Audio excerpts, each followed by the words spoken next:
Lawyers ఇద్దరి వాదన విన్న తర్వాత సరైన లాజికల్ అండ్ సైంటిఫిక్ ఎవిడెన్స్ లేని కారణంగా ఈ కేసులో మిస్టర్ సారీ సార్, చిన్న రిక్వెస్ట్. ఎవరైనా ఈయన మిమ్మల్ని కలవాలని రిక్వెస్ట్ చేస్తున్నారు సార్. రమ్మను. ఆఖరి క్షణాన్న పర్సనల్ రిక్వెస్ట్ కింద ఈ కేసులో ఒక కొత్త సాక్ష్యాన్ని కోర్టులో ప్రవేశపెట్టడానికి నేను అనుమతిస్తున్నా.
మిస్టర్ మనోజ్ సింగ్ రాయ్, చెప్పండి, ఈ కేసులో మీరేం చెప్పదలుచుకున్నారు?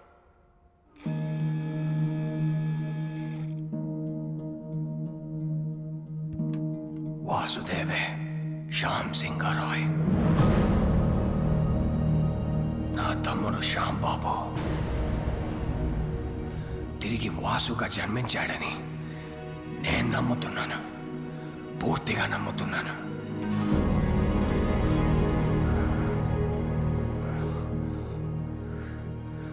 అతనే శ్యామ్ సింగ్ రాయ్.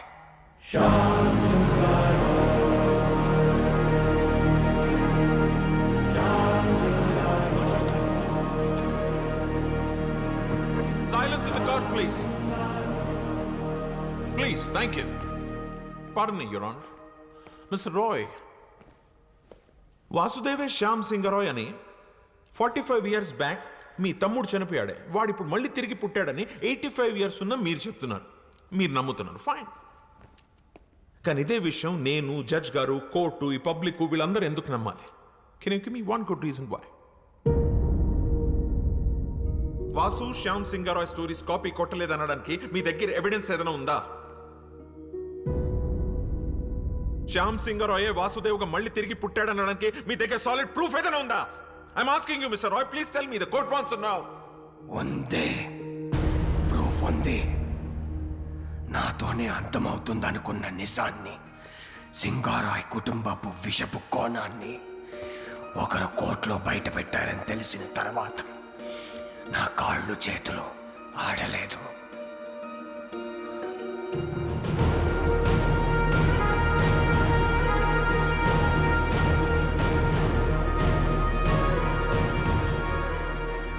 పబ్లిష్ అయిన పుస్తకాలని, అందులో కథలను ఎవరైనా కాపీ కొట్టగలరు.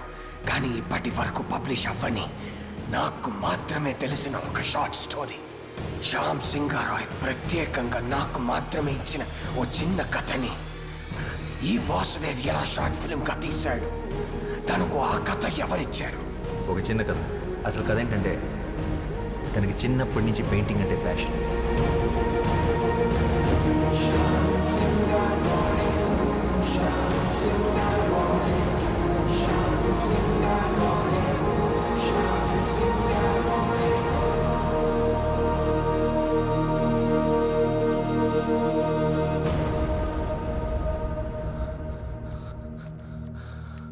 శ్యామ్ తన స్వదస్తురితో నాకు మాత్రమే ఇచ్చిన ఈ కథ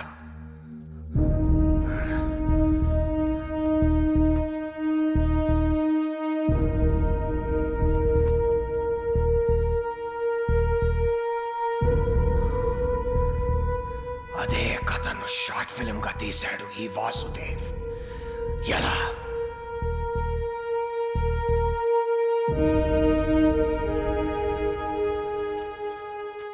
as chairman of SR publishers నేను ఈ కేసుని విత్డ్రా చేసుకుంటున్నాను.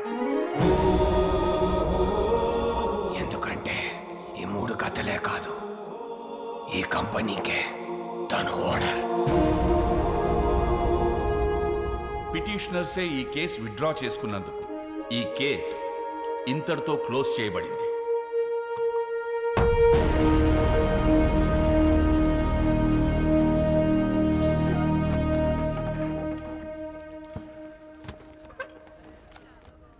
నేను ఓడిపోలేదు కానీ నువ్వు గెలిచావు.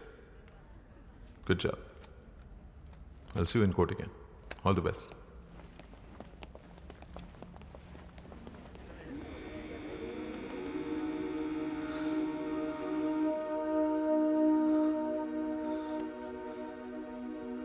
మన్ను,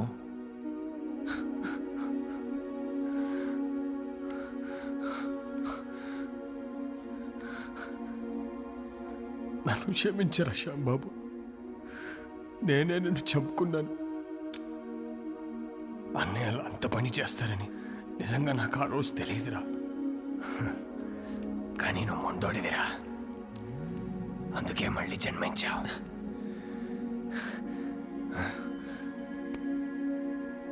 నీ కథలే నిన్ను గుర్తుపట్టాయి, నీ కథలే నిన్ను కాపాడుకున్నాయి. ఈ ఆస్తి, ఈ కంపెనీ అంతా నీదేరా, తీసేసుకో. ఏం చేసుకోవాలరా దాంతో?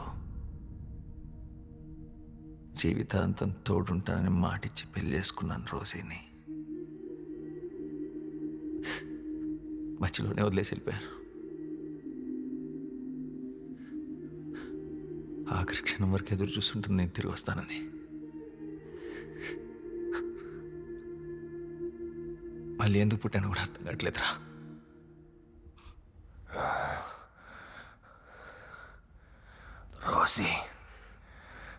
రోసి బ్రతికే ఉందిరా,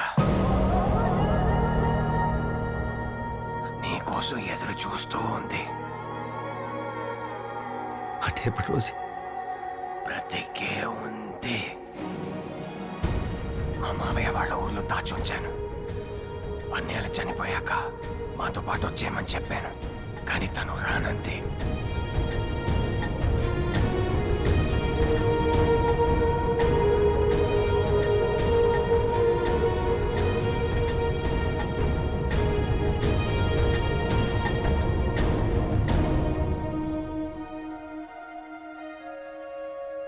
తన సంకల్పం గొప్పదిరా,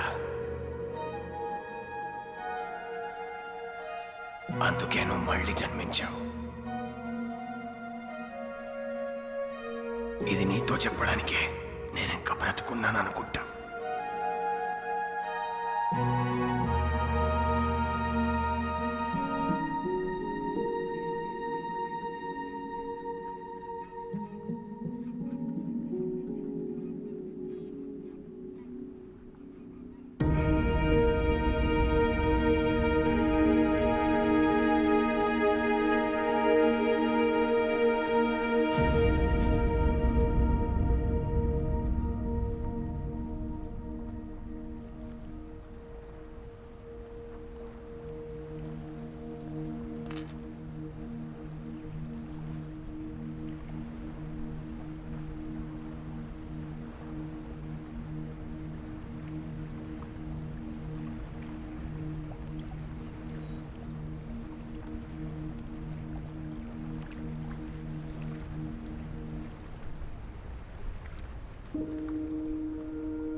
దాచిన దాహం ఇప్పుడే వీరికి పరిచయమా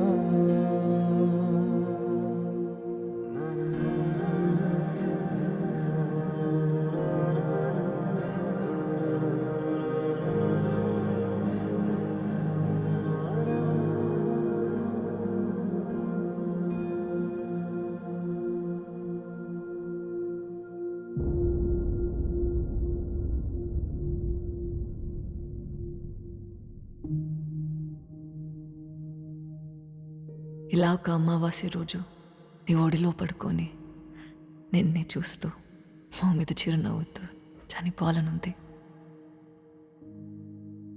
అదే నా ఆఖరి కోరిక.